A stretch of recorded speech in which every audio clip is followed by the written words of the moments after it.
이거 다 끝내야 됩니다. 52장까지. 할렐루야. 빨리 나가야 됩니다. 그래서, 음,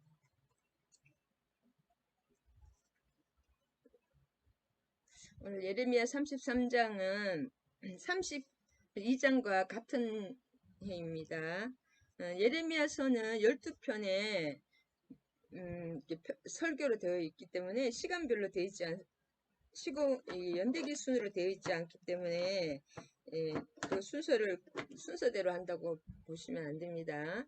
각각의 12편에 조금 순서대로 되는 것도 있지만 순서에 또 시드기야가 항상 먼저 나올 때도 많거든요.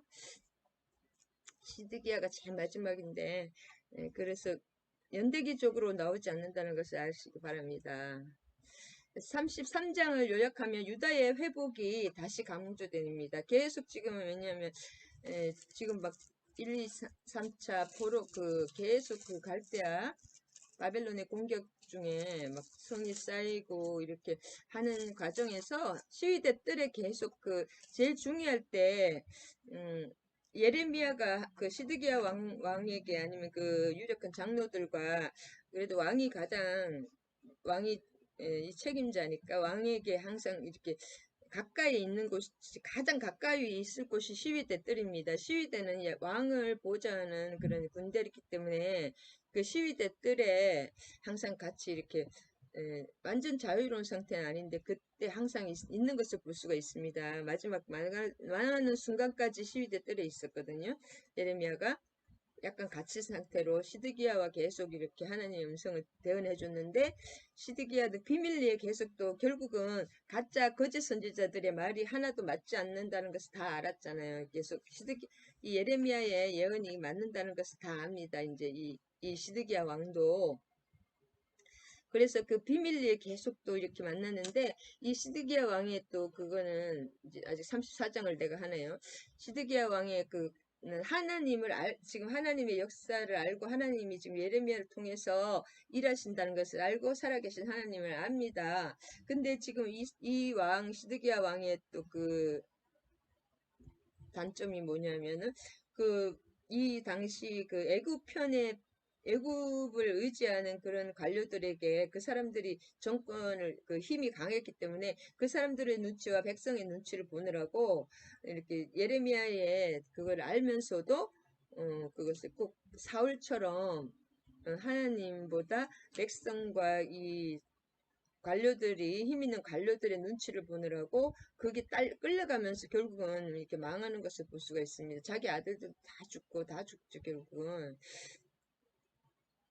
끝까지 순종하지, 하나님의 음성을 알면서도 하나님이 얼마나 예레미야를 통해서 또 다른 선지자들을 통해서 계속 진짜 귀에까지 딱 붙어서 얘기를 했는데도 끝까지 순종을 안 하는 그것을 하나님의 음성이라는 걸 알거든요. 그러면서도 타협하는 종교 혼합주의와 종교 다원주의 그겁니다. 우리가 지금 현재 종교 혼합주의와 종교 다원주의. 그것이 이 우상 숭배고 하나님이 그것을 제시합니다. 섞인 거. 1차적으로 이거는 포로 귀환과 이스라엘 재건으로 궁극적으로는 메시아 왕국에 도래한다는 것을 어, 예언을 해주시는 하는 거고 특히 다윗의 언약 사무엘상하 7장 4절 에서 29절까지 다윗과의 언약과 평화의 언약이 있습니다. 민수기 25장 12절 다윗과의 언약과 평화의 언약이 성취될 것임을 14절에서 18절까지 예고합니다. 그러니까 고난 중에서도 하나님께서 회복시켜 준다는 것을 계속 강조하시는 것입니다. 할렐루야. 그래서 또 들어가면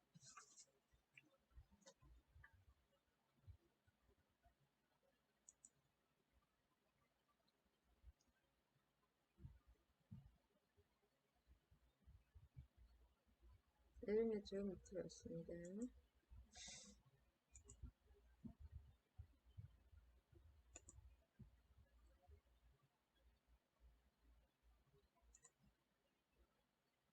(33장입니다) 예레미야 33장 1절입니다. 그래서 예레미야가 시위대 뜰이라는 것은 그래도 환경이 나쁘지 않고 음식도 다 주거든요. 그래서 요 시위대 뜰에 있는 것은 또 이것도 하나님의 뜻인 것 같아요. 왕과 장로들과 왕의 관리들이 예레미야의 조언을 가장 쉽게 들을 수 있는 곳이 왕궁 시위대잖아요. 왕 성전에 그런 곳이고 가장 유력한 왕과 왕의 관리들이 예레미야의 그 예언을 들을 수 있는 그 장소이다. 그 다음에 회복과 위로의 메시지를 줍니다. 결론부에 해당되는 건데 이제 그 위로의 책 중에서 3차 예언, 위로의 책 선민 회복과 3차 예언입니다. 그 중에서도 결론입니다. 지금 포위되어 있는 상태거든요. 거의 이렇게 지금 성밖이. 그래서 최대의 민족적 위기를 맞은 유다 백성들에게 다시 한번 소망의 빛을 확신시켜주는 내용입니다. 지금은 거의 이제 망할 갈대아 바벨론에게 완전히 쌓여서 이제 진짜 계속 완전 망할 그 당시에 하나님께서 그래도 위로를 주시고 소망을 주시는 그것을 예레미야를 통해서 왕궁의 시위대들 안에서 얘기를 하는 겁니다. 그래서 예레미야가 아직 하나님께서 아직 시위대들에 갇혀 있을 때에 여호와의 말씀. 그 다음에 여기 갇혀 있다가 이제 나라가 망해서 이제 오히려 바벨론 사람 느부갓네살 왕이 예레미야를 풀어줍니다. 그래서 하나님이 우리가 어디에 진짜 어떤 갇혀 있을나 어디에 장소에 지금 저도 갇혀 있는 거나 마찬가지인데 갇혀 있는 여기서 공부하라고 갇혀 있는 것 같아요. 어떤 환경에 있든지 그것도 다 우리의 시공 다 하나님의 뜻인 것을 알 수가 있어요. 약간 그래도 갇혀 있으니까 좋은 건 아니지만 하나님이 다 뜻이 있습니다. 그래서 역사를 주관하시는 하나님. 자, 요새 이 말씀을 제가 왜냐면 하나님의 나라는 구체적인 계획을 우리가 하나님의 나라고 하는 백성입니다. 사람 자체가 성전이고 하나님의 나라는 구체적인 계획을 가지고 이 하나님의 나라가 시공이 아닙니다, 여러분. 하나님의 나라는 시공을 초월하기 때문에 구체적인 계획을 가지고 천국 복음이죠. 역사 속에서 전개되고 있다. 지금 우리가 사는 역사 항상 현재 속에서 전개되고 있습니다. 그래서 하나님의 나라는 막연한 단어가 아닙니다. 우리가 이 하나님 믿는 것이 그냥 약간 몽롱하게 우상 숭배하듯이 그런 게 아닙니다. 그렇게 믿는 사람도 참 있더라고요. 저도 그랬고 우리 한국 교회는 그 샤머니즘하고 기독교하고 좀 섞여 있거든요. 그래서 잘못하면 이단이 가장 또 많은 이유가 샤머니즘하고 기독교하고 섞여서 그래요. 그래서 보면은 이제 저도 옛날에 그런 쪽에 있었기 때문에 지금 그런 속에 있는 사람이 너무 잘 보여요. 내가 안 겪어보면 모르는데 내가 겪은 것은 잘 보입니다. 그래서 하나님의 나라는 분명한 계획 속에서 움직이고 있습니다. 네, 구원의 역사를 하나님의 역사를 이루어가는 거예요. 하나님의 역사는 우리를 그 인간을 세상 바다에서 건져서 하나님 나라로 옮기는 거죠. 그래서 세상은 바다라고 합니다. 그 악한 세상의 바다에 빠져 죽어가는 사람들의 그물로 건져내는 거예요. 그래서 예수 그리스도의 제자의 4분의 1이 4명이 어부였고 그들이 그물 치면서 항상 그물을 기쁠 때 예수님을 만났잖아요. 그런 것도 다 뜻이 있습니다. 하나님의 날 우리가 몰라서 그렇지 끝이 없습니다. 이 그물이라는 것은 또 마지막을 상징하거든요. 그 세상 바다에서 우리를 건져내는 거 이제 우리만 건질 것이 아니라 많은 사람을 건져야 됩니다. 그래서 분명한 통치를 그래서 우리가 시위대 뜰에 갇혀 있는 것도 하나님의 뜻이다. 두 번째로 그럴 때 하나님의 말씀이 임하죠. 하나님의 뜻대로 이를 행하시는 여호와 그것을 만들며 성취하시는 여호와 그의 이름을 여호와라 하는 이가 이와 같이 이르시는 자 이를 창조하시고 행하시고 만들며 지금 그리고 우리가 막 뭐가 하나님의 은혜를 받으면은 또 들떠가지고 막 뭐 내가 왕인 것처럼 그렇게 하면 안 됩니다. 모든 것을 하나님이 하시는 거예요. 하나님이 우리를 왜 사랑하시냐? 하나님을 위해서 사랑하시는 거예요. 나를 위해서 사랑하시는 게 아니라 그 근본적으로 들어가면 하나님의 나라는 하나님의 토기장이 하나님의 기쁘신 뜻대로 하는 그 기쁘신 뜻이 뭐냐면은 자기가 좋은 대로 하는 거예요. 심하게 말하면 엿장수 마음대로 하시는 거예요, 하나님. 그거 우리 그 이제 장단 삼아 그렇게 하면 안 되지만은, 그러니까 하나님의 나라는 하나님의 뜻대로 하시는 거예요. 하나님이 기쁘신 뜻대로, 자기가 좋으신 대로 하시는 겁니다. 그래서 내가 사람이 뭐가 됐냐 막 그렇게 하는 걸, 참 그거는 그 교만이, 그 칼빈의 저서에 보면은, 칼빈의 책을 보면은 너무 1553년 쪽, 이렇게 사람이 뭔가 된 듯이 막 이렇게 조금 은혜를 하나님이 사랑한다고 하면은 막 교만해가지고 확 자기가 나타나는 거 있잖아요. 그것이 심하게 말하면 마귀예요. 하나님이 좀 축복만 준다 하면 막 들떠가지고 막 그러다가 더 축복 좀 또 세상으로 확 가버립니다. 그건 아직 하나님이 내 속에 내가 주인이 되어 있는 거거든요. 그 여호와의 말씀이 그 얘기 두고, 여호와 이름을 여호와라 이를 만들며 성취하시는 분은 하나님이시고, 그 이름을 여호와라는 것은 약속을 이루 주시는 분이죠. 약속이 뭐냐면, 그를 보라, 그를, 여호와야란 또 요드해 바브하, 요드와 바브 하잖아요. 하나님의 이름이. 그를 보라, 그의 손바닥을 보라, 그의 못자국을 보라, 그런 뜻이 있습니다. 여기 예수 그리스도를 이 여호와는 하나님 이름이기 또 예수의 이름입니다. 하나님 이름하고 예수님의 이름하고 겹치는 부분이 굉장히 많아요. 네, 요거는 하나님이죠. 모든 일을 계획하시고 성취하시는, 네, 요 안에 또 예수님 성취하시는 예수님과 성령님이 다 들어가 있지만, 너는 내게 부르짖으라. 내가 내게 응답하겠고 내가 알지 못하는 크고 은밀한 일을 내게 보이리라. 자, 내게 부르짖으라. 내가 내게 응답하겠고, 다 하나님이 하시는 거예요. 그래서 하나님께 매달리면 다 해결이 되는데, 내가 뭔가 됐냐 막 이렇게 응답해 축복하면 뭐 사람이 또 사역자나 사람이 나타나면 안 됩니다.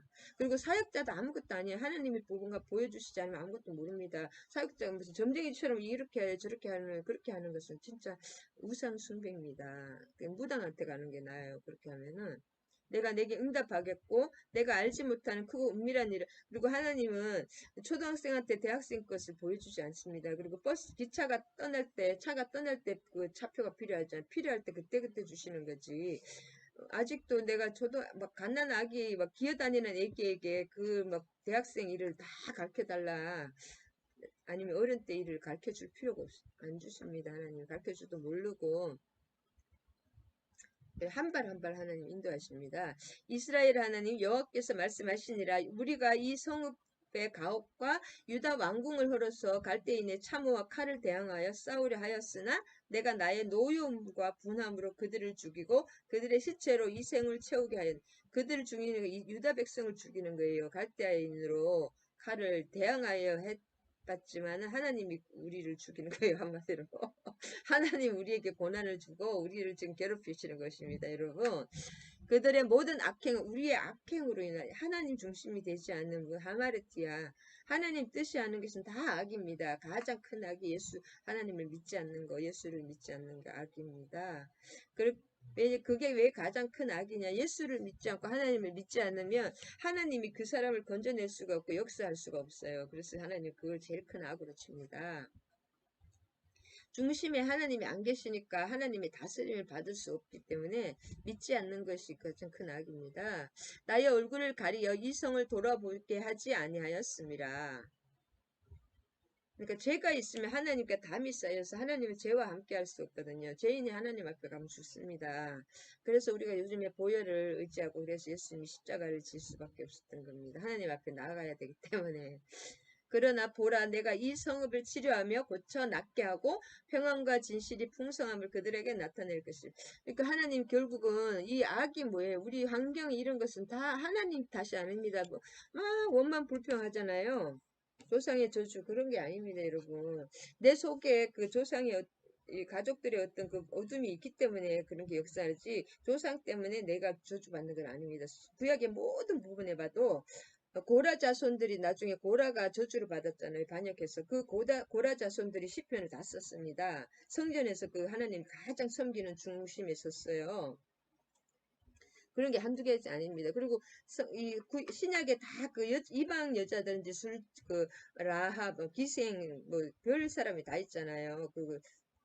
솔로몬의 어머니 또 한마디로 유부녀에다가 완전 남의 아내도 있고 별 사람이 특히 룻 같은 것도 이방 여인을 개돼지라 이방 여인 그런 것들이 다 넣어놓은 이유가 하나님의 관계는 1대1 관계지 내가 조상이 내가 엄마 아빠가 막 좀 막 저주가 막 하나님 안 믿고 그랬다고 해서 나에게 저주가 오는 것이 아니라 내가 내 마음에 아직도 그런 기름 부음과 하나님 내 안에 그런 것들이 있기 때문에 그런 거지 다른 사람 밖에 있는 환경 때문에 그런 것이 아닙니다.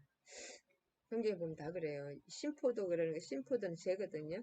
신포도를 자기가 먹기 때문에 신 거지, 남이 조상의 죄로 인해서 그렇지 않다는 거, 신약과 구약이 다 그 영향력 아래 내 어둠에 있기 때문에 그런 거예요. 결국 정확하게 말하면, 혼미한 영으로, 저가 경험한 바로서는 혼미한 영이 있어가지고 계속 원만 불평하게 하더라고요. 그 어둠을 보게 하고, 그런 것들, 그게 속는 것입니다. 여러분, 내가 또 이상한 말. 그래서 1절에서 9절까지는 유다가 바벨론 포로에서 돌아올 것을 다시 한번 강조하고 있습니다. 지금 이제 바벨론 포로 끌려가기 직전이거든요. 그래서 이 약속은 다시 경건한 남은 자들이 신앙을 저버리지 않고 끝까지 약속의 하나님을 소망하게 하는 중요한 의미를 가지고 있습니다. 여기 남은 자라는 것은 유다의 남은 사람이 아니라 하나님 예레미야 선지자에게 순종해서 포로로 순순히 끌려간 사람들이 남은 자고 그 남은 자들이 스룹바벨을 통해서 1차 포로 기한을 하잖아요. 그 사람들이 남은 자지 여기서 불순종해서 막 애굽으로 도망가고 여기서 남아서 있는 사람이 남은 자가 아닙니다. 여러분 성경을 정확하게 보면. 그래서 남은 자 렘넌트 그걸 정확하게 알아야 됩니다. 포로들이 남은 자예요. 오히려. 그 다음에 이를 행하시는 여호와 그 이름을 여호와라 하는 아까 2절에 이게 그러시되 이거 다시 한번 말하면 하나님만이 오직 역사의 과거 현재 미래를 주관하시는 분이십니다. 그래서 하나님께 매달리고 하나님 앞으로 나가야 되고 그 하나님이 나에게 완전히 내 중심에 내 마음에 나의 그 모든 거의 중심에 딱 있으면은 그게 하나님 나라예요. 그러면 치료가 될 수밖에 없고 이 세상적으로 큰 축복을 받는다기보다는 하나님 나라, 내 심령의 평안과 기쁨과 또 어떤 그 풀리고 일단 만족과 기쁨이 있습니다. 내적인 어떤 증거가 있고 그다음 외적인 증거가 반드시 있습니다. 이를 행하시는 여호와 그의 이를 성취하시며 그 이름을 여호와라 하십니다. 다 예수 하나님의 이름으로 하시는 거죠. 그리고 그 하나님의 이름을 예수님을 믿으면 우리가 그 천국 열쇠가 하나님의 이름이라고 할 수 있습니다. 그 하나님의 모든 그리스도의 왕권과 그리스도와 함께 왕노릇함과 그 왕국의 제사장권을 우리가 갖게 됩니다. 왜냐 그 하나님의 이름을 갖게 되는 거예요. 하나님의 이름이 비밀 패스워드, 천국의 패스워드이기 때문에 우리가 로그인할 때 저들 이름 항상 그 암호를 잊어버려가지고 고생을 많이 항상 적어놓도 계속 이게 바뀌더라고요. 동기화가 안 돼서. 그러면 그 번호가 없으면은 이게 못 들어갑니다. 하나님이 어떤 것도 그 천국에 로그인이 안 됩니다. 비밀번호가 없기 때문에 그 비밀번호 하나님의 이름을 우리에게 주신 거예요. 요드아바브하 로드아바바를 딱 찍어야 돼요. 0406 저도 막 JJS 공사 요즘 JSUS로 바뀌었어요. 지저스 로그 그 비밀번호 암호가 없으면 못 들어가는데 그 암호를 주신 거예요. 그 암호가 여호와입니다. 여호와 하나님 예수 그리스도 요드아바브해 하나님만이 오직 역사의 과거, 현재, 미래를 주관하시는 분임을 강조하시는 것입니다. 그러면 이 하나님은 뜬구름 잡기냐? 뜬구름이 아닙니다, 여러분. 제가 성경을 보면 저는 수학만 아니면 저도 하버드 대학 갔을지도 몰라요. 이 언어 영역은 좋았거든요. 암기만 잘해요. 계산을 못하고 노력파가 아니라서. 근데 하나님의 나라는 이 성경은 수학책이라는 생각이 참 많이 들어요. 그런 성경이 없으니까 주장하지는 못하지만 이 하나님의 나라는 이게 철저한 계획과 구체적이고 이렇게 계획 속에서 움직이고 모략과 전략 계획 속에서 모략이 계획이거든요. 하나님의 계획과 만세전에 계획했다는 말이 나오잖아요. 그 역동적 움직이고 그것이 딱 이렇게 딱 뭐 그냥 로봇처럼 A는 B 이렇게 아니라 그것이 움직이면서 또 이렇게 큰 그림을 속에서 작은 것을 역동적으로 이렇게 움직이는 그 하나님의 통치하심입니다. 그래서 저는 참 수학하시는 분들을 존경하는데 우리 교수님 존경.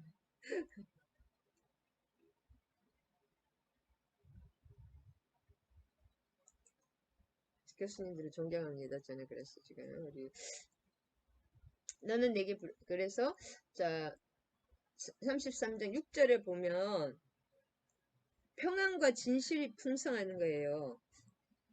이 성읍을 하나님이 치료하시며 고쳐서 낫게 하고 평안과 진실이 풍성함을 그들에게 나타낼 것이라는 것이죠.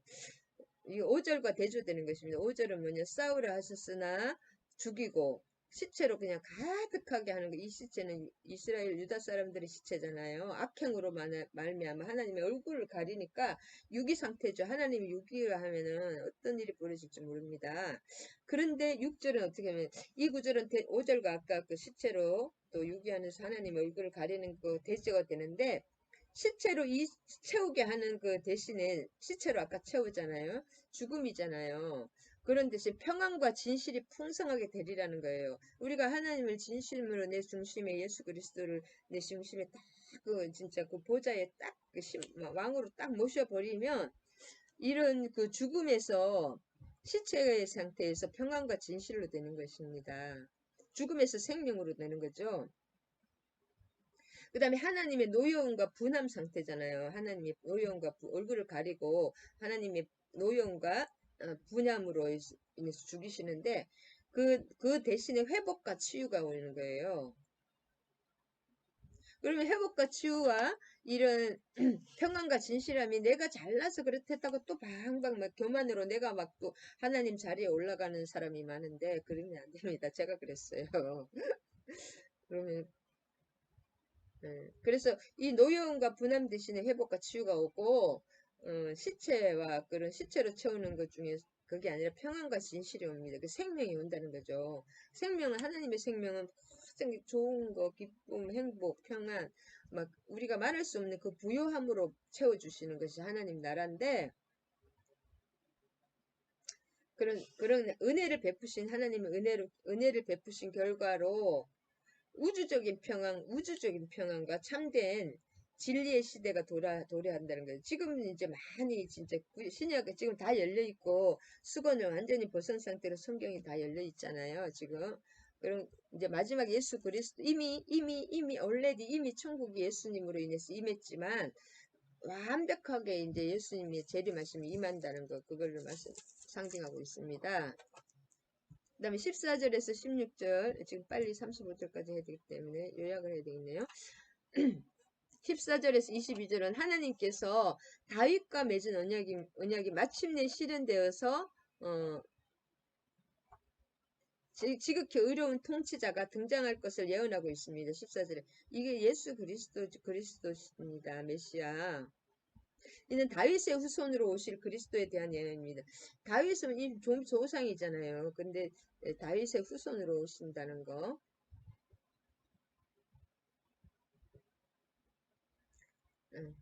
그래서 왜 이렇게 하냐. 유다의 회복을 선포하면서 그리스도를 계속 언급하신 이유는 모든 언약의 궁극적인 성취는 누구로 인해서 온다.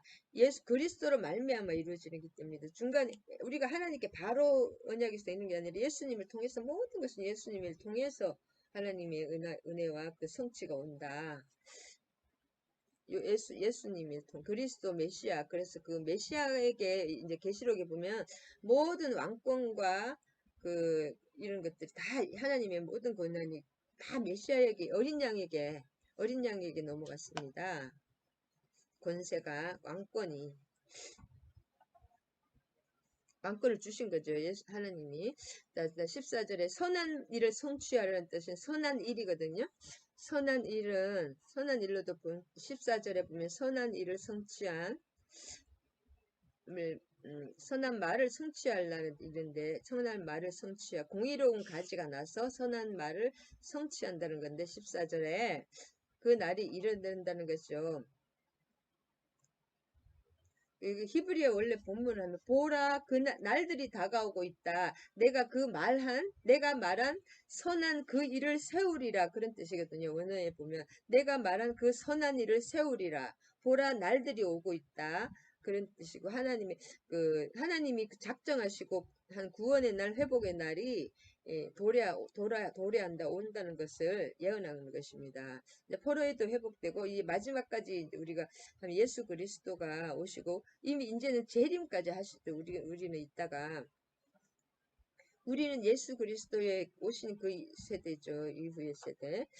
33장 23절에서 26절에 보면 여호와의 말씀이 예레미야에게 임하였는데 이 백성이 택하신 두 가게를 버리셨다. 여호와께서 자기가 택하신 두 가게를 버리셨다는 것을 생각지 않냐? 그들이 내 백성을 멸시하여 자기들 앞에서 나라로 인정하지 아니하였다. 여호와께서 이와 같이 말씀. 내가 주야와 맺은 언약이 없도다. 천지의 법을 내가 정하지 아니하였다면 야곱과 내 중 다윗의 자손을 버리고 다시는 다윗의 자손 중에서 아브라함과 이삭과 야곱의 자손을 다스릴 자를 택하지 아니하리라. 내가 그 포로된 자들을 돌아오게 하고 그를 불쌍히 여기리라. 이게 무슨 말이냐 하면은 비록 외견상으로는 남유다와 북이스라엘이 멸망을 하잖아요. 실제로 멸망을 하지만 하나님께서는 의로운 통치자 메시아의 인도로 하나님의 백성을 잘 약속의 땅으로 다시 귀환시킬 것을 약속합니다. 그래서 스룹바벨을 통해서 1차 스룹바벨이 왕족이잖아요. 여호야긴 왕의 그 왕족 손장가 그런데 그 스룹바벨을 통해서 1차 포로 귀환, 2차 포로, 3차 포로 귀환을 시키시는데 그렇게 다시 이렇게 하나님 회복시키는 거 약속하지만은 이제 궁극적으로는 메시아를 통해서 완전한 하나님의 나라를 완벽하게 회복시키는 그것까지 우리가 볼 수가 있습니다. 아멘. 34장 빨리 해서 5장까지 끝내야 되니까. 요약만 하면 여러분 너무 자세하게 알아도 나중에 또 기억이 안 나니까 전체적인 그 통전적으로 아는 것이 중요합니다. 그래서 다른 내용도 중요하지만 결국 하나님과 하나님이 말씀하시는 거, 하나님이 말씀하시는 거하고 하나님이 일하시는 거, 그 하나님이 말씀하시는 하나님이 그것이 더 중요합니다. 이 내용보다. 이제 34장은 뭐냐면은 시드기야 왕에 대한 말씀이 시드기야가 마지막 왕이잖아요. 유다의 마지막 왕인데 시드기야에 대한 경고인데 요약하면 그는 바벨론에 의해서 유다 왕이 되었잖아요. 섭정왕이나 마찬가지요. 느부갓네살 왕이 세운 왕이잖아요. 여호야긴을 내리고 그 다음에 친애국 정책을 폈습니다. 왜 친애국이냐? 그 유력한 대신들이나 이런 신하들이 다 친애국이었어요. 애국을 사모한 거예요. 애굽이 그 당시에는 지금 미국처럼 그렇게 또 이 이스라엘이 원래 애굽의 모판이 되어서 430년 거기서 나왔잖아요. 애굽에 종살이 하다 나왔기는 하지만 그리고 그 나일강의 풍요함 그건 지리적으로 우리 미국이나 이런 데 자원이 어마어마한 듯이 자원 자체가 어마어마하게 좋은 거예요. 애굽은 그 나일강의 풍요함에 말도 못하거든요. 그것을 잊지 못하는 거예요. 바벨론은 그 갈대아에서 갈대아 그 갈대아 지방에서 작은 민족으로 태어났거든요. 거기서 작은 민족인데 갑자기 이렇게 커져가지고 아수르를 멸망시키고 그렇게 애굽까지 이겼고 애굽을 완전히 약화시키고 그런 민족이기 때문에 끝까지 일단 눈으로 보기도 너무 크니까 애굽을 의지했는데 그 신하들에게 끌려간 거예요. 그 백성과 신하들을 뿌리치지를 못하고 하나님의 뜻을 분명히 알았지만은 그렇게 시드기야가 그래서 우리가 보면은 사람 중심으로 하면은 사람이 합리적이고 이성적이다고 해서 사람 중심으로 따라가면 안 됩니다. 저도 이제 아직 그 교회 사람은 많이 없지만 성도들이 또 막 헌금을 많이 하고 그럼 그분들에게 자꾸 이렇게 딸려가는데 하나님 그런 걸 원하지 않으셔요. 사람 따라가면 사람이 다 해주잖아요. 뭐든지 사람들이 뭐 조공도 되고 이렇게 신하들이 다 일을 하고 잘하니까 따라가는데 그거 따라가면 안 되고 하나님을 따라가야 되는 거예요. 망하더라도 하나님 따라가는데 사람 따라가면 망합니다. 그래서 하나님의 율법을 이때 시드기야와 유다 백성 하나님의 율법에 순종하고 노비들을 해방시켰으나 바벨론의 공격을 멈추사에 다시 잡아왔다. 여기 요약을 하면은 친애굽 정책을 펴다가 그래서 바벨론이 이제 막 이 다시 찾아와서 막 그 느부갓네살 왕이 공격을 하고 있는데 그 애굽에게 막 SOS를 치니까 애굽이 다시 또 좀 도와주러 왔거든요. 도와주러 오는 그 사이에 지금 이 성을 포위하고 있다가 애굽이 다시 올라오니까 여기 바벨론이 잠시 성의 포위를 풀고 애굽을 치러 나간 사이에 이 시드기야 왕과 백성들은 아 이제 하나님이 우리를 이제 기도에 응답을 해주셨구나 하면서 그 전에 노비를 하나님이 노비를 풀어주라고 해 노비를 같은 동족 노비를 풀어주라고 해서 하나님 앞에 또 겸비한 마음으로 그거 순종을 해가지고 노비들을 다 동족으로 노비를 사람 7년 만에 다 풀어줘야 되잖아요. 그래서 근데 불법적으로 안 풀어줬기 때문에 다 풀어줬어요 하나님이. 그래가지고 이제 그 풀어주니까 애굽을 치러 다시 또 느부갓네살 그 바벨론이 나가니까 하나님이 자기들을 다 이제 해방시켰다고 생각을 하고 기도에 응답했고 자기들이 잘했다고 생각하고 다시 한 일이 뭐냐면 그 노비들을 또 잡아와 또 다시 잡아온 거예요. 그러니까 얼마나 얍삽합니까? 그렇게 바벨론이 공격을 멈춘 사이에 다시 그 노비들을 잡아온 거예요. 하나님 앞에 자기들이 회개하면서 그렇게 한 일을 다시 돌이켜버린 거예요. 그 내용입니다. 그래서 시드기야 왕이 그렇게 얍삽한 거예요. 그 밑에 대신들도 그런 거죠. 그래서 1절에서 7절까지 보면은 시드기야 왕에게 하나님이 계속 얘기를 마지막 왕이니까 그래도 안타까워서 얘기를 하시는 거예요. 그래서 지금 예레미야가 계속 시드기야 왕하고 같이 이렇게 있을 수밖에 없게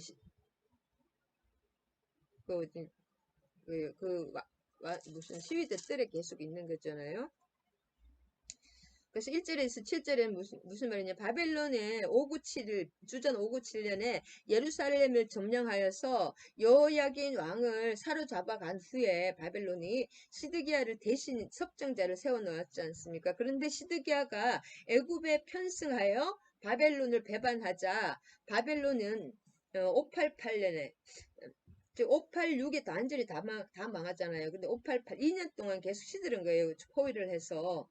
588년에 모든 병력을 동원하여서 다시 예루살렘을 포위했습니다. 그래서 이때 예레미야가 시드미야 이제 마지막이잖아요.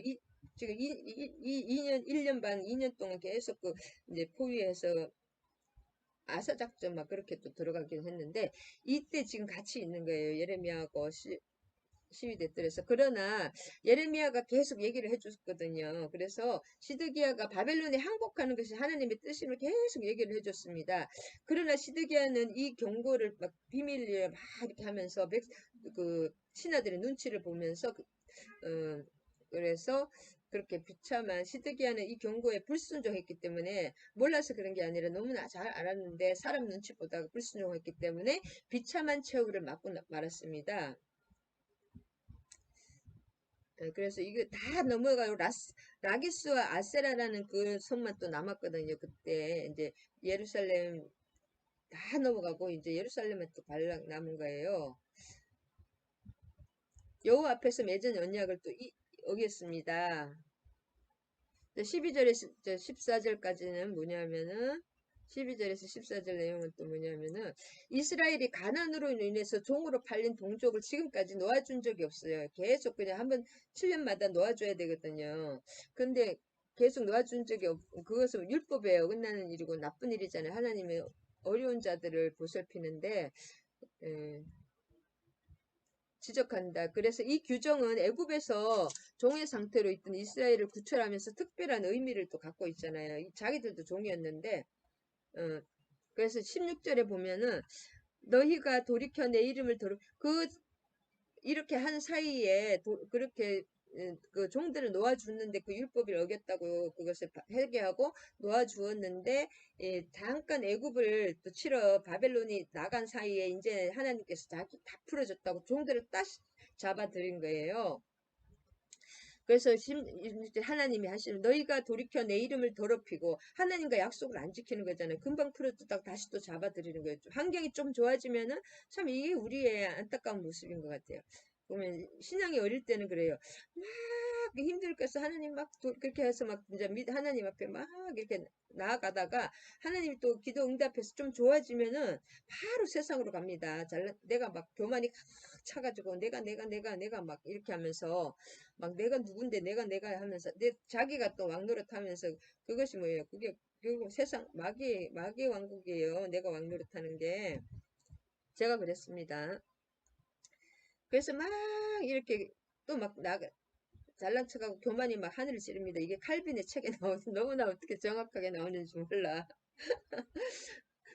내가 나는 아무것도 아니다. 나의 그 멸망적인 상태, 나의 절망적인 상태를 아는 것이 하나님 나라입니다. 그럴 때 하나님의 나에만 공급을 받을 수 있고, 내가 그 나의 진짜 실체를 아는 비참한 실체를 알 때, 마음이 심령이 가난해질 때 하나님의 것을 다 받게 됩니다. 근데 조금 축복을 하면 또 막 내가 올라와가지고 막 또 하나님은 온데간데 없어요. 그렇게 하면 계속 하늘 나라를 뺏기고 이거 이렇게 계속 고난이 되풀이 됩니다. 사사기의 그 현상 있잖아요. 제가 그치면 또 사사기의 그 고난, 사사기 내용 알죠? 돌이키면 또 고난 또 나가고 돌이키면 하나님 응답해주면 또 나가고 계속 그 사사기가 반복됩니다. 이렇게 내가 없어야 되는데 내가 올라가면 안 됩니다. 16절에 너희가 돌이켜 이 모양이 내 이름을 더럽히고 각기 노아 그들의 마음대로 자유롭게 하였던 노비를 끌어다가 다시 너희에게 복종시켜 너희의 노배로 삼았도다. 그러니까 하나님을 만으로 여기는 거죠. 눈 감고 아웅인 거예요. 한마디로. 또 돌이켜주면 또 다 잡아오는 거예요. 돌이켜줬다 싶으면은 그것도 돌이킨 것도 아닌데 그래서 참 이게 하나님이 만으로 여기지를 않는데 이게 무슨 그 내용이고 하나님과의 언약을 파기하는 행위는 하나님의 이름을 더럽히는 거예요. 무시할 게 따로 있지. 하나님을 무시하지. 우리 모습입니다. 하나님이 눈에 안 보이니까 하나님은 불꽃 같은 눈동자로 우리의 심령, 내 마음을 나보다 더 잘하고 계시면 여기 계시는 거예요. 성령님이 우리의 심령 안에. 내 영혼은 하나님의 등불이라 그런 말 있죠. 내 영혼은 하나님의 등불이라. 우리의 영에 또 우리 심령 안에 성령님 계시기 때문에 나를 나보다 더 잘 아시죠. 하나님 이름을 더럽히는 것과 같은데 유다 백성들이 하나님과의 언약을 어긴 것입니다. 8절에서 11절 아까 노예를 다시 또 이렇게 잡아간 거예요. 그들이 하나님 앞에서 언약을 결국은 돈도 노예도 돈이잖아요. 경제적인 문제를 노예가 많은 일을 하고 한 명만 일을 해도 그 임금이 얼마입니까? 그렇게 공짜로 막 부리고 싶은 거죠. 결국 그 물질적인 문제 그런 문제로 만문신과 하나님을 동시에 때 또 만문신을 끌어오는 거죠. 만문적인 삶. 만문이 아람으로 돈이라거든. 돈을 만문이라 하거든요. 만문적인 삶과 하나님의 중심적인 삶에서 또 만문을 선택한 겁니다. 그들이 하나님 앞에서 언약을 맺은 것은 그 간사한 맹세로 하나님의 진노를 회유하겠다는 속셈에 지나죠. 그냥 이렇게 항상 살살살살 간사하게 그냥 하나님 달래고 다시 또 이렇게 그대로 돌아가는 거잖아요. 형상, 기억하고. 그냥 이렇게 하는 것 다시 또 죄의 모습으로 돌아가는 것을 안타까이 바라봅니다. 이게 우리의 모습입니다. 17절에서 22절을 보면 유다가 노비를 해방했다가 다시 속박시켰듯이 하나님께서 다시 똑같습니다. 하나님께서 재난과 기근에서 처하게 만들겠다는 뜻입니다. 우리가 한 그대로 지금 나의 현실은 나의 영의 모습입니다. 나의 영의 모습. 훈련하는 그런 것도 있지만 나의 형편과 사정에 따라서 하나님이 훈련시키시는 거잖아요. 저도 그래서 여기서 갇혀 있어요. 하나님 도저히 안 되겠다 싶으니까 여기 갖다 놓고 공부만 하게 하시는 것 같아요. 할렐루야.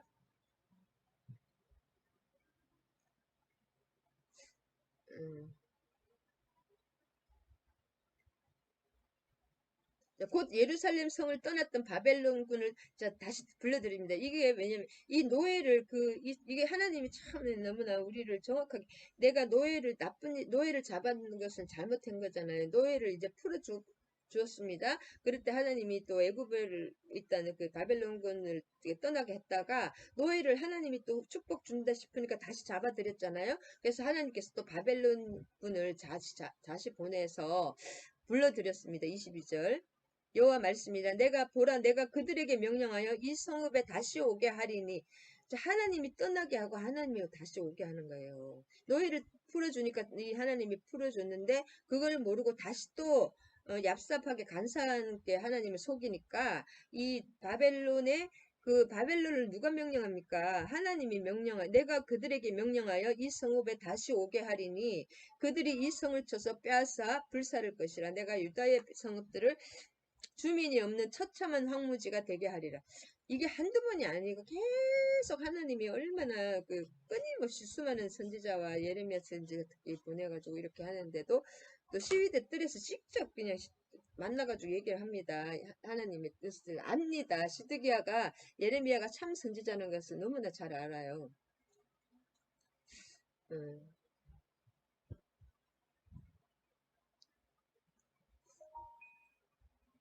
그래서 다시 하면 이거를 다시 하면은 17절에서 22절을 다시 요약하면 유다가 노비를 해방하였다가 다시 속박시켰듯이 하나님께서 유다를 다시 재난과 기근에 처하겠다는 그런 것이고 예루살렘 성을 떠났던 바벨론군이 다시 불러들입니다. 하나님이 내가 그들에게 명령하여 다시 오게 하신다 그랬죠. 하나님이 불러들이신 것입니다.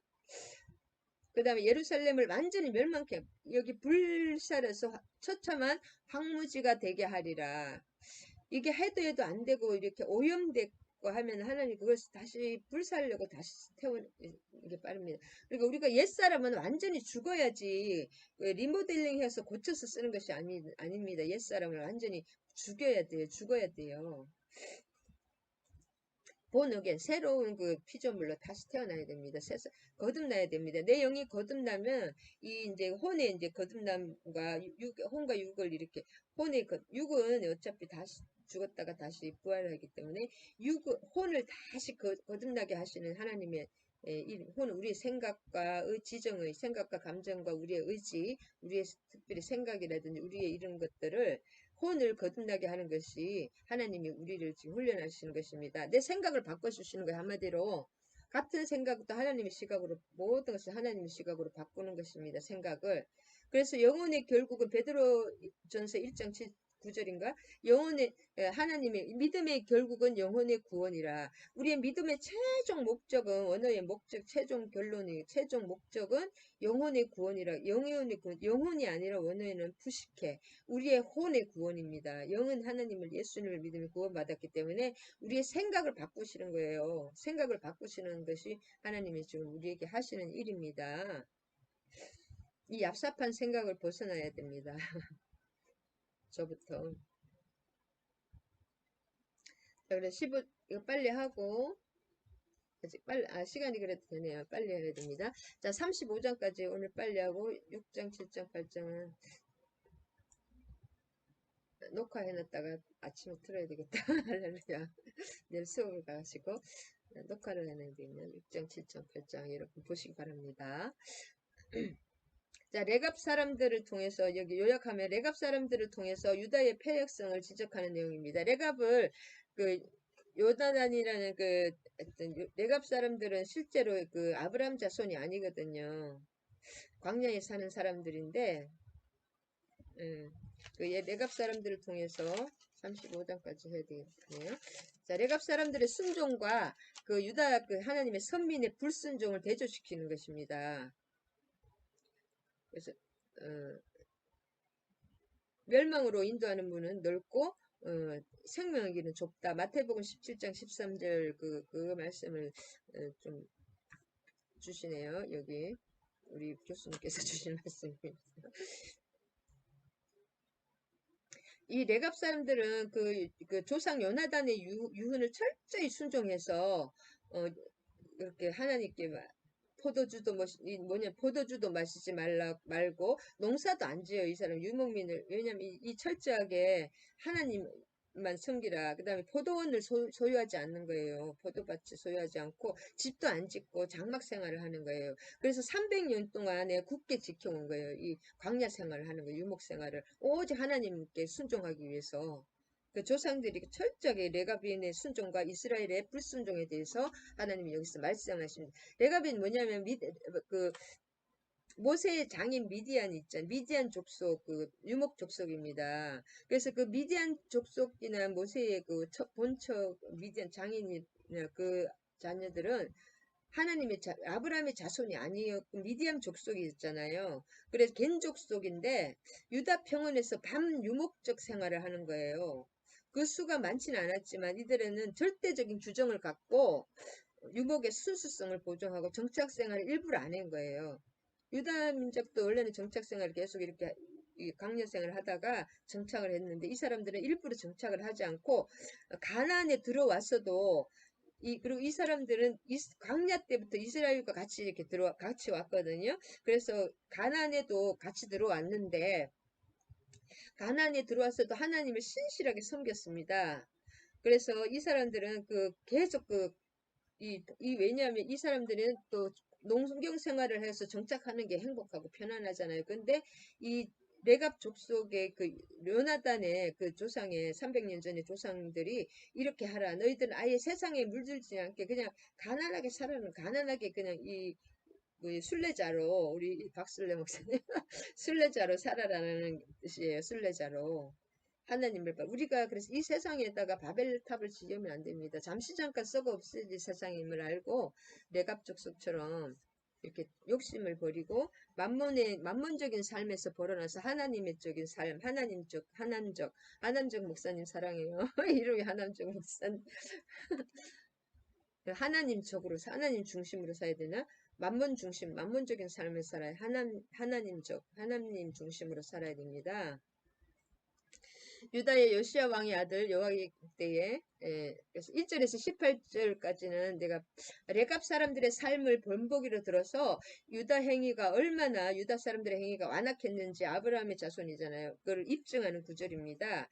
이방 민족인 레갑 사람들은 손조 요나답 네, 여호나답입니다. 여호나답하고 똑같은 말입니다. 왕하 10장 15절에 나오거든요. 여호나답의 4가지 명령. 요나답이 여호나답의 포도주를 마시지 말고 농사를 짓지 말고 포도원을 소유하지 말고 이때는 거의 다 포도밭이었거든요. 이스라엘의 포도밭이 대부분이었기 때문에 포도원을 소유하지 말고 집을 짓지 말라. 이 4가지를 꼭 생활을 해서 300년 동안 한 번도 지키지 않고 굳게 지켜왔습니다. 이 레갑 족속들이 얼마나 순수해요. 이렇게 사는 사람들 지금 미국 전 세계에 좀 있습니다. 저도 나이대로 할머니가 그런 데 가서 살고 싶은데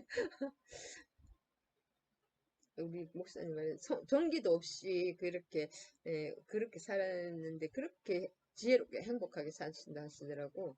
물방아로 해서 전기 같은 걸 다 돌린대요. 실제 전기처럼 사용한다 하더라고요.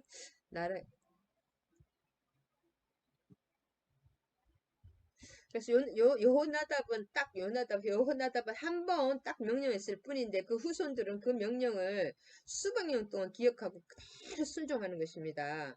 반면에 하나님께 자기 백성이 아브라함의 주선들이잖아요. 여기 야곱의 후손들인데 그 백성들이 끊임없이 말씀과 훈계를 주시고 선지자들을 계속 보냈는데 지금 이제 이 시드기야의 귀에다가 얘기를 하는 거예요. 지금 시드기야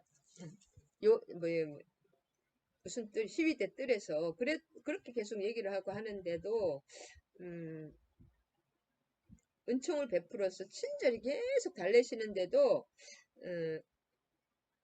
다가올 장래에 이렇게 지금은 이렇게 하고 하나님 계속 정확한 뜻을 가르쳐주고 소망을 주셨는데도 불구하고 그들은 여전히 하나님의 명령을 듣지 않았습니다.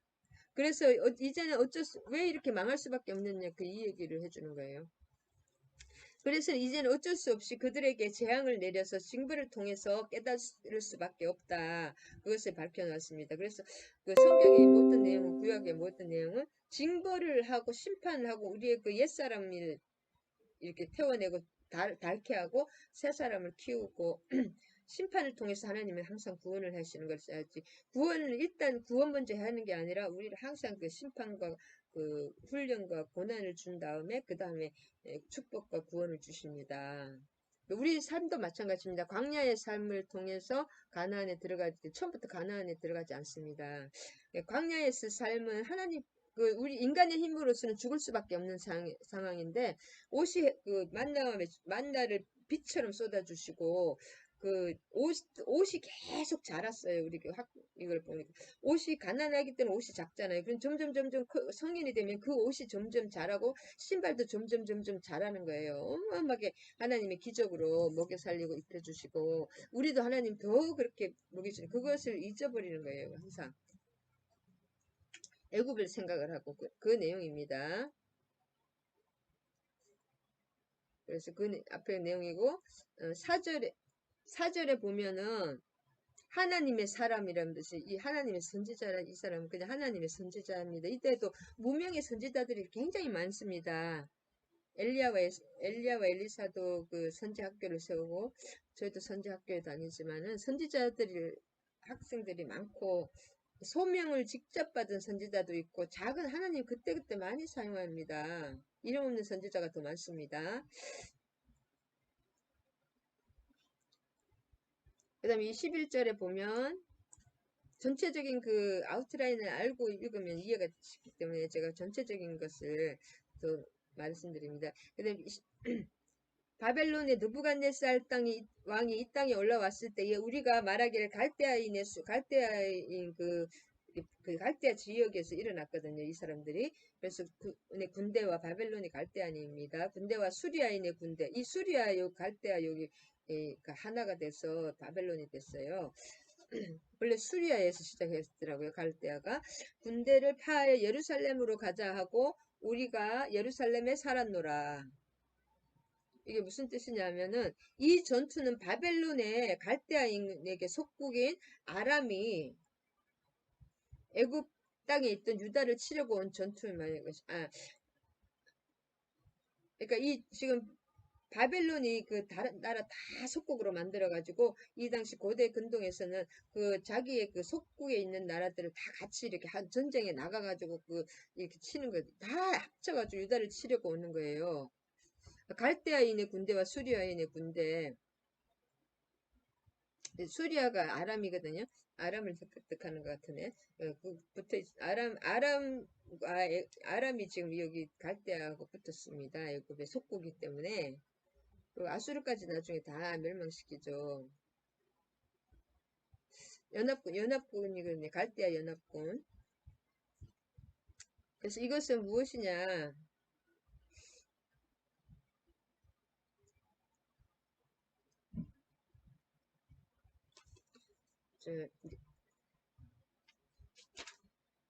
레갑 사람들의 네, 1절에서 11절을 다시 한번 요약해보면 애국과 바벨론이 서로 팔레스틴의 주권을 잡기 위해서 바벨론과 이제 양패권이 바벨론과 애굽인데 주도권을 잡기 위해서 전쟁하는 그 틈바구니에서 그 팔레스틴 유다는 국가의 존립 잔체에 어려움이 많던 시기입니다. 서로 이긴 나라가 유다는 약하니까 차지해 버리는 거예요.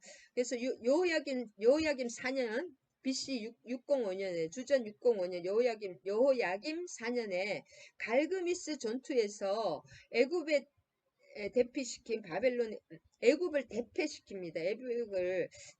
갈그미스 전투에서 애굽을 크게 이긴 바벨론의 세력이 유다에 몰아치던 그 아주 그때입니다. 막 이쪽이 이기고 애굽을 이기고 막 유다를 막 달려오던 말 타고 달려오던 이 무렵 요야김은 애굽 왕 느고를 버리고 바벨론의 느부갓네살에게 조공을 바치며 충성을 다하기로 맹세했습니다. 왜냐하면 약자에게 이제 강자에게 이렇게 하지 않은 나라가 망하니까. 그 다음에 2절에 보면 레갑 족속은 아까도 말했죠. 유다 평원에서 반유목적 생활을 갠 족속이고 미디안 족속입니다. 우리가 알기 쉽게.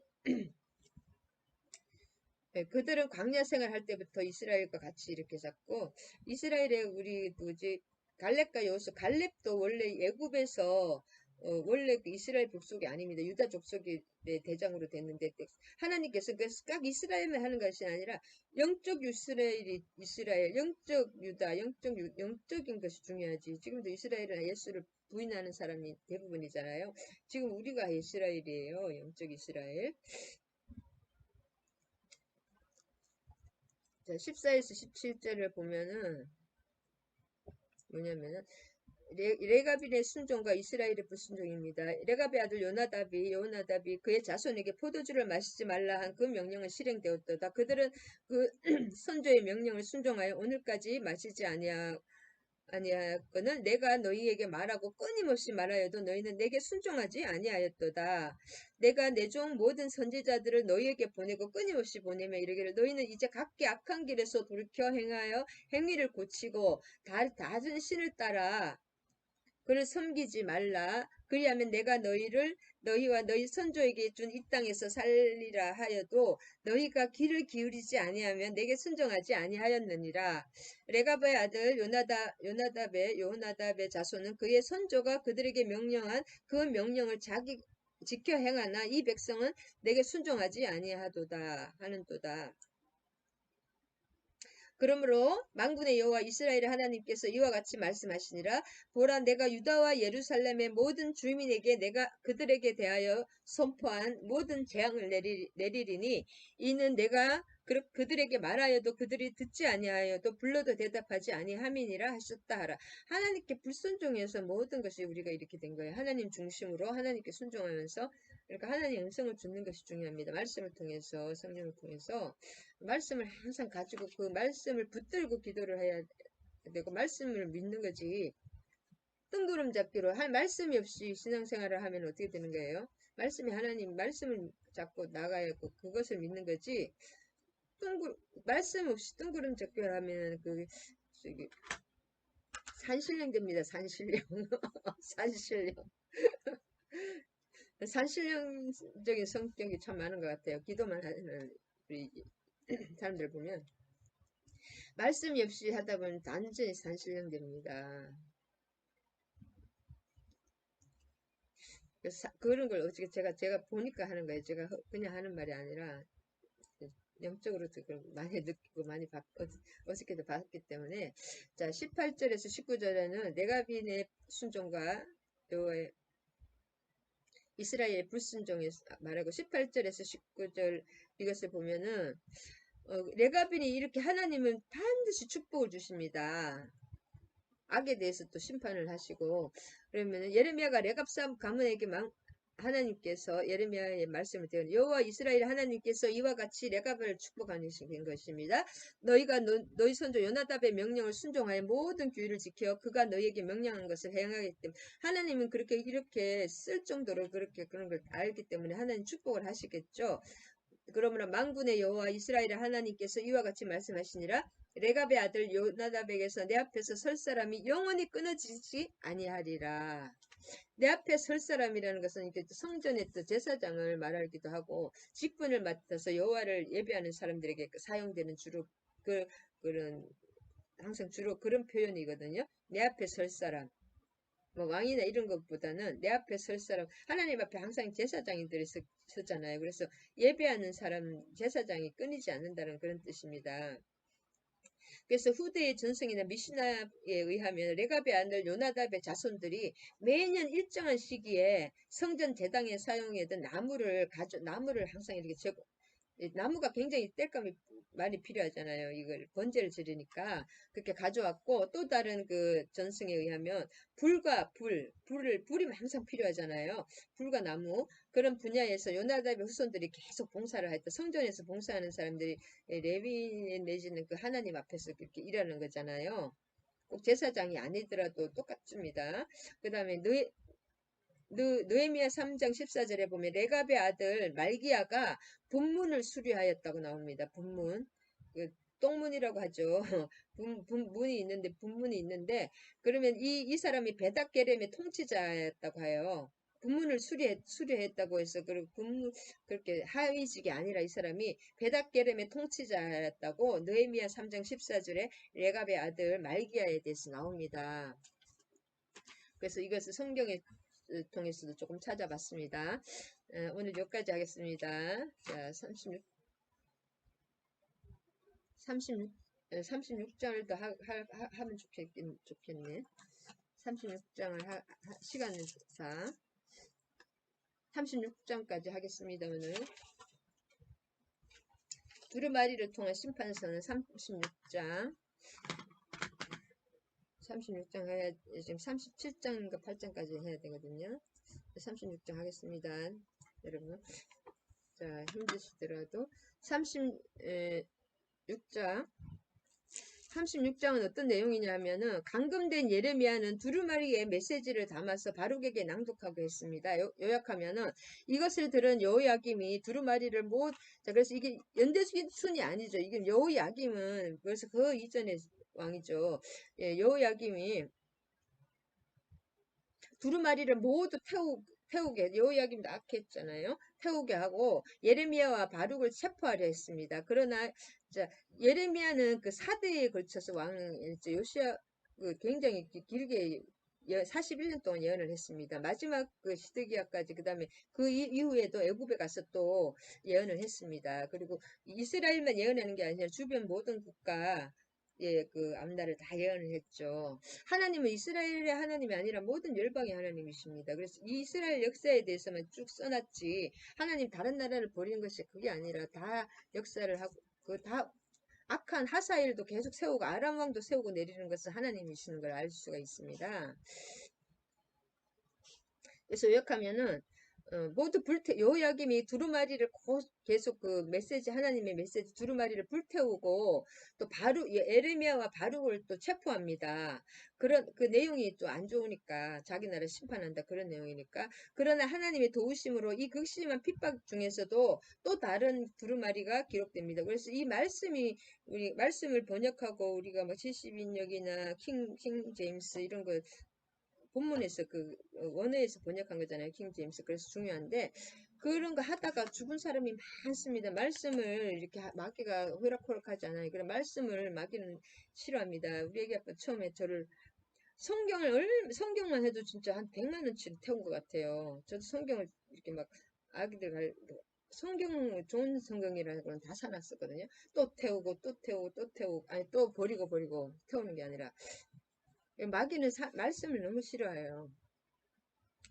자, 그래서 1절과 10절에서 보면은, 요때의 그 시대 상황을 보면 고대 여호야김 4년이거든요. 주전 605년입니다. 고대 근동의 국제 상황을 이렇게 보면은 대단히 중요한 의미 605년 BC 주전 605년 여호야김 4년 바벨론의 군대가 유브라데 강변 갈그미에서 애굽을 격파했습니다. 그 애굽의 그 최고의 강자 고대 근동의 최고의 강자 애굽을 격파한 거예요. 조그만 나라가 바벨론의 군대가 유브라데 강변에서 갈그미 전투에서 애굽을 그래서 요때가 605년 주전 605년 명실공히 근동의 패자로 이제 바벨론이 등극을 하는 군림을 하는 나라 그 해입니다. 그래서 이때 애굽 군대를 격파한 다음에 바벨론은 곧 이어 수리아와 팔레스틴 지역을 공략합니다. 수리아는 그 아람 지역이죠. 아람과 팔레스틴이면 이스라엘 지역을 공격하기 시작했는데 이런 사건들을 예레미야의 이런 사건들을 하나님이 다 이미 예언을 예레미야의 그 신탁을 담은 두루마리와 밀접한 관련이 있습니다. 이런 것을 다 예언을 해주셨거든요. 하나님께서. 두루마리 내용이 뭐냐면 바벨론을 하나님의 심판의 도구로 사용될 것이며 여태까지 선포해 왔던 그 예루살렘과 유다에 대한 하나님의 심판이 임한다는 거예요. 이제 실제적으로 심판이 임하기 시작하는 거거든요. 듣기가 싫으니까 다 이걸 불태운 거예요. 그럼 2절에 너는 이 두루마리 책을 가져다가 내게 말했던 그 요시아의 날부터 요시아 때부터 예언을 시작했잖아요. 예레미야가 오늘까지 이스라엘과 유다의 모든 나라들에 대하여 내게 일러준 모든 말을 거기에 기록하라. 두루마리 하나님께서 기록하라고 했잖아요. 그런데 이제 그래서 기록을 한 건데 이 두루마리라는 것은 에스겔 2장 9절에도 두루마리 책이 나오고 몇 군데 세 군데인가 두루마리라는 말이 나오는데 두루마리랑 여기 원어는 메길라인데 이 굴리다는 뜻입니다.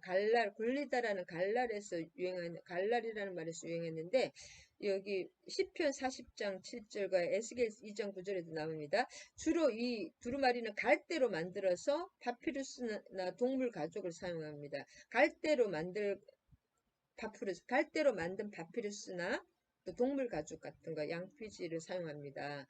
그래서 여러 장을 연결 후에 끝부분에 이 굴림대를 만들어서 네, 막대기를 부착시켜서 이렇게 양편을 말게 양쪽에서 한구 쪽에서 마는 게 양편에서 쪼르륵 말게 사용하고 탈무드에 의하면은 공적 집회의 낭독용으로 사용되는 토라 사본은 그 토라 사본을 계속 낭독을 했잖아요. 에스라 선지자라든지 그런 사람 이렇게 탈무드에 하면은 깨끗한 짐승, 정결한 짐승 가죽으로 만든 두루마리에 또 기록합니다. 깨끗한 아무 가죽이 아니라 그 짐승도 깨끗하고 정결한 짐승 가죽에다가 만든 그 기록은 공적 지포에서 꼭 그걸로 깨끗한 가죽에 기록한 두루마리로 낭독을 하게 되어 있다고 합니다. 그래서 바룩이 여기 대필자잖아요. 바룩이 사용한 두루마리는 파피루스로 짐작하고 있습니다. 학자들에 의하면. 그래서 자, 하나님의 명령이고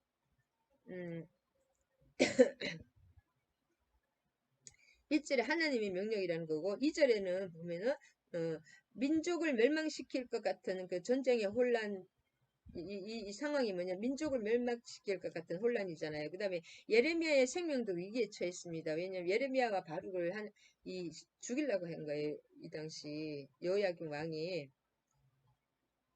그 다음에 주전이 622년 요시야 왕은 선왕이었잖아요. 요시야 왕 당시에는 성전 두루마리 책이 발견된 선례가 있습니다.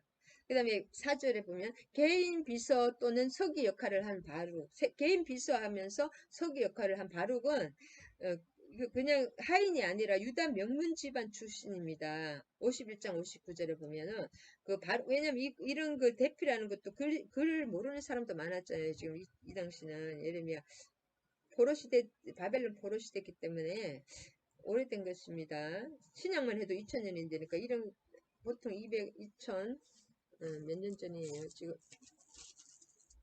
항상 보면서도 2500년 전입니다. 예레미야 당시가. 이 예레미야서는 포로 시대에 쓰여지기 때문에 요 당시에 쓰인 게 그 이후에 기록된 것입니다. BC 한 580에서 627년이니까 600년으로 잡으면 됩니다. 2600년 전입니다. 지금부터 대피를 했습니다. 그 다음에 붙잡힌다 이 사람은 붙잡혔잖아요. 예레미야가 바룩에게 나는 붙잡혔으므로 붙잡혔잖아요. 예레미야가 이제 여호야김에게 붙잡혀서 못 나가니까 너는 여호와의 집에 나는 돌이켜서 들어갈 수 없으니 너가 들어가서 말한 대로 두루마리에 기록된 여호와의 말씀을 금식일에 여호와의 성전에 있는 백성의 귀에 낭독하고 유다 모든 성읍에 온 자의 귀에도 낭독하라. 지금 예레미야는 붙잡히다 감금당했다, 제지당했다. 그래서 성전에 예레미야는 못 들어가는 거예요. 지금 여기 감옥에 갇힌 게 아니라 성전에 못 들어가게 예레미야를 못 들어가게 딱 막혔습니다. 요야긴과 그 방백들을 비롯한 많은 사람들이 미움을 받아서 예레미야가 자꾸 심판받는다. 그러니까 온 백성이 백성부터 그냥 우리나라 망한다 하니 그 사람이 얼마나 미워요. 그래서 성전 출입이 금지된 상태입니다. 예레미야는. 그런데 바룩은 이제 갈 수가 있으니까 네가 이걸 낭독하라. 그 다음에 27절에서 32절에 보면은 이제 그 다음 이거를 그들이 두루마리를 서기관 엘리마 방에 두고 들어가서 왕께 나아가서 이 모든 말을 왕의 귀에 아리니 이 사람들이 이렇게 하니까 이 왕에게가 알립니다. 이렇게 고관들이. 그리고 이 고관들이 또 바룩에게 가서 예레미야와 함께 숨으라는 거예요. 지금 엘리야김이 상태가 안 좋다는 걸 알죠. 알면 죽인다 강교하니까. 그리고 그 두루마리를 그들이 이제 그 서기관방에 엘리사마의 방에 두고 왕의 귀에 이제 이게 다 알았습니다. 왕이 여호디를 보내 두루마리를 가져오게 서기관 엘리사마의 방에 가져가서 왕과 왕의 고관의 귀에 낭독하니 다 낭독을 했습니다. 서기관이. 그때의 아홉째 달이라 왕이 겨울 궁전에 앉았고 그 앞에는 불태운 화로가 있더라. 겨울이니까 화로가 있으는 거 추우니까 여후디가 서너 쪽을 낭독하면 왕이 면도칼로 그것을 연하여 베어서 화로 불에 던지니 두루마리를 모두 태웠다. 이제 예후디가 서기관이 서너 쪽을 낭독하니까 다 찢은 거예요. 몇 번 이 고관의 기에도 낭독하고 왕의 곁에 있는 고관 다른 다 들었습니다. 심판 당한다니까 찢어가지고 하룻불에 태워버린 거예요. 모두 태웠더라. 왕과 그의 신하들이 이 모든 말을 듣고도 두려워하거나 자기들의 옷을 찢지 아니해. 이럴 때는 회개하면서 슬픔을 표시하고 그 회개를 하면 하나님 돌이키는데 오히려 찢어버린 거예요. 자, 멜라딘과 들리아와 그마리아가 함께 두루마리를 불살리지 말도록 아뢰어도 왕이 듣지 않아. 다른 일은 또 성전에 있는 사람들은 이 두루마리는 보통 두루마리가 아니니까 막 불살리지 말라고 애원을 했는데 듣지 아니하였다.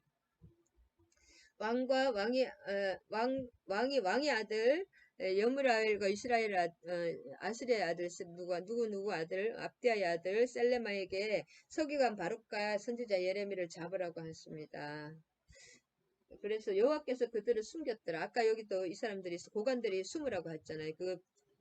이 두루마리만 주고 하나님이 여호야김 상태가 안 좋으니까 숨으라고 했고 진짜 숨었습니다.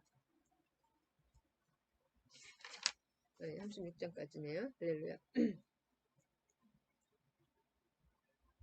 여기 빨리 하면은 여기 하면은 다시 한번 605년에 바벨론의 1차 침입이 발생한 일때 바벨론의 1차 침입 때 발생한 일입니다. 이때 예레미야는 성전에 올라가 백성들을 향하여 유다가 공격당하는 것이 이방 신을 섬기고 하나님께 불순종했기 때문이라고 선포했습니다. 25장과 26장에 나오죠. 이 경고가 귀에 거슬린 여호야김은 예레미야가 성전에 출입하지 못하도록 조처하였고 그러자 예레미야는 글로 써서 메시지를 기록하여 바룩에게 대독을 시켰습니다. 그 다음에 32절에 보면 요시야 때부터 오늘까지 예레미야가 활동을 시작한 요시야 13년부터 여호야김 4년에 이르기까지 23년간 지금 말합니다. BC 627에서 605까지 23년간 지금 계속 예언을 하고 있거든요. 선지자 예언을 하고 있거든요. 그 말을 말하고 그 다음에 6절에 금식일을 선포한다는 것은 6절에 금식일은 뭐냐면 성전에 있는 성읍에 있는 금식일에 낭독하라는 거죠. 금식일에 매년 7월 10일에는 연례적으로 모든 백성들이 대속제일에 금식일, 속죄일 전에 금식을 합니다. 그 하루 7월 10일에 이 금식일을 그것이 아니라 그것이 아니라 여기서는 국가적인 위기 때는 금식을 하면서 하나님께 호소하는 금식을 하고 있습니다. 그래서 이날도 국가적인 위기니까 금식을 하고 있다는 그 얘기입니다. 그 다음에 11절에서 19절에는 말씀을 보면 바룩이 고관 앞에서 두루마리를 낭독하는 것인데 바룩이 낭독한 두루마리의 내용을 듣고 맨 처음에는 반응을 보인 사람은 미가야였는데 그는 즉시 동료들에게 이 사실을 알리고 미가야의 동료들인 고관들과 서기관들을 바룩을 불러오게 했고 바룩은 그들 앞에서 다시 한번 두루마리를 낭독하였습니다. 그들은 두루마리 내용을 듣고 하나님을 두려워하는 마음이 조금 일어났습니다. 하나님을 좀 두려워하고 회개를 하는 마음이 조금 일어났으나 그보다는 왕을 두려워하는 인간적인 마음이 더 강렬했기 때문에 왕의 눈치를 보려고 이 사실을 왕에게 알렸습니다. 그러니까 하나님보다 왕을 더 두려워한 거죠. 이 사람들이. 그래서 24절에 보면 중요한 것만 합니다. 24절에 왕과 그의 신하들이 모든 말을 듣고도 두려워하거나 자기 옷을 찢지 아니하였다. 신하들에게 왕의 극악한 행동이 경고를 무시하는 하찮은 반응을 나타내는데 영향을 준 것 같습니다. 왕의 이런 행동이 있잖아요. 왕의 이렇게 막 불로 태웠잖아요. 두루마리를 물로 태우니까 하나님 말씀을 태우니까 이건 엄청난 일이잖아요. 극악한 행동인데 이 하나님의 경고를 무시하는데 하찮은 반응을 나타내잖아요. 막 이렇게 회개를 하고 그렇게 해야 되는데 그래서 옷을 찢지 않고 회개를 하지 않았다. 옷을 찢는다는 것은 회개를 나타내는 거나 슬픔을 상징하는데 그런 것을 하지 않고 회개의 토대를 더 보이지 않았다. 이건 엄청난 거죠. 우리가 회개하라 천국이 회개하면 천국이 임하는 거죠. 하나님 뜻대로 돌이키면 천국이 임하는 거. 하나님 나라 안에 하나님이 평안으로 인도하시고 그렇게 되는 건데 그렇게 하지 않은 기회를 계속 하나님이 주신 기회를 계속 기회도 끊임없이 주지 않습니다. 그 기회가 올 때 빨리빨리 해결을 해야 되는데, 네, 그 왕과 좀 시원찮게 그냥 왕이 하도 그러니까 그냥 신하들도 처음에는 막 회개하려고 했다가 이렇게 가라앉아 버린 거죠, 회개가. 그 다음 27절에서 32절에 보면은 불태워진 두루마리 대신에 또 다른 두루마리가 또 기록되었습니다. 그래서 왜 그랬냐, 새 두루마리에는 또 여호야김의 극악했던 행동, 그 반응과 그에 따른 여호야김을 향한 저주의 내용이 추가되었습니다. 그래서 그 저주 가운데 하나가 그의 후계자가 없을 것이라는 거예요. 여호야김의. 실제로 그의 아들 여호야김이 어떤 거예요? 즉위한 지 3개월 만에 끌려갔잖아요. 바벨론에. 포로로 끌려가고 그러면 자기 후계자가 없죠. 거기서 죽었고 여호야김은 자기 동생 숙부가 여호야김의 숙부가 왕이 됐잖아요. 그 후계자가 끊어진다는 그 내용입니다. 그 다음 30절에 보면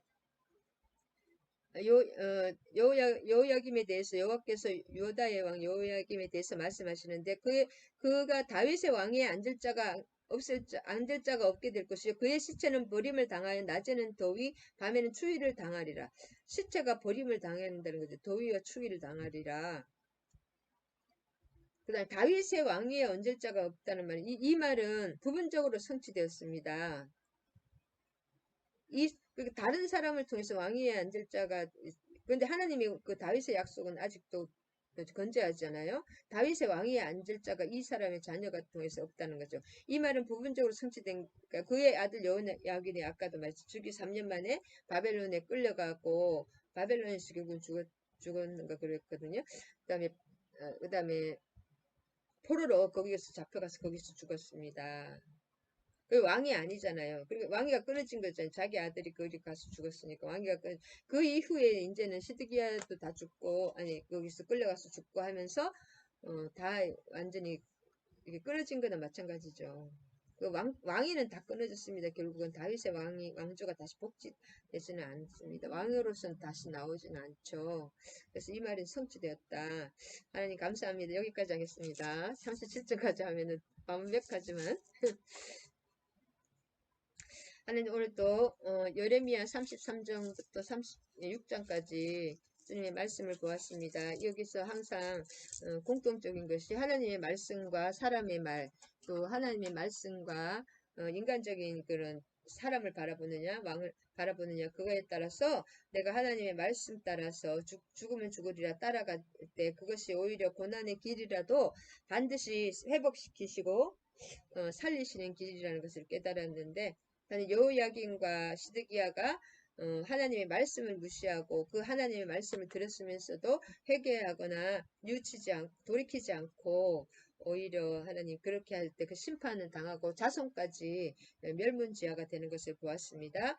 우리가 하나님의 내 이익과 그 인간적인 그 이익과 사람을 바라보고 환경을 바라보기보다 하나님의 말씀은 살았고 힘이 있고 어떤 그 양날근 칼보다 예리하고 영광과 발전과 권수를 찔러 또기까지 역사를 주관하며 그 말씀은 이 세상이 멸망할지라도 하나님의 말씀은 1.1획도 떨어지지 않고 다 이루어진다는 것을 우리의 명심하고 하나님 그 말씀 붙들고 말씀에 순종하고 나아가는 저와 우리 지체들이 되게 하여 주시옵소서. 모든 말씀 우리 주 예수 그리스도 이름 받들어 간절히 기도를 합니다. 아멘. 하나님을 의지하고 말씀을 믿고 말씀을 붙들고 나갈 때 반드시 하나님께서 응답하시며 내가 그 말씀대로 나아가기를 원합니다. 아멘 아멘. 아멘 감사합니다. 주님 하나님의 은혜를 폭포수 같은 은혜를 부어주시옵소서. 아멘 아멘. 찬양합니다. 주기도문 하시고 축도하시며 예배 마치겠습니다. 하늘에 계신 우리 아버지, 아버지의 이름을 거룩하게 하시며 아버지의 나라가 천국에 오게 하시며 아버지의 뜻이 하늘에서와 같이 이 땅에서 우리에게 이루어지게 하소서. 오늘 우리에게 일용할 양식을 주시고 아버지 출애굽에서 만나를 비같이 내려 주시고 의복과 신발을 흐르지 상하지 않게 하시고 또 40년 동안 아버지 그 구름 기둥과 불 기둥으로 먹여주시고 입혀주시고 인도하여 주신 그 일용할 양식 그것까지 주시고 우리가 우리에게 잘못한 사람을 용서해 준 것 같이 우리 죄를 용서해 주시고 우리를 시험에 빠지지 않게 하시고 악에서 구하소서. 나라와 권능과 영광이 영원히 아버지의 것입니다. 아멘 아멘. 감사합니다. 할렐루야.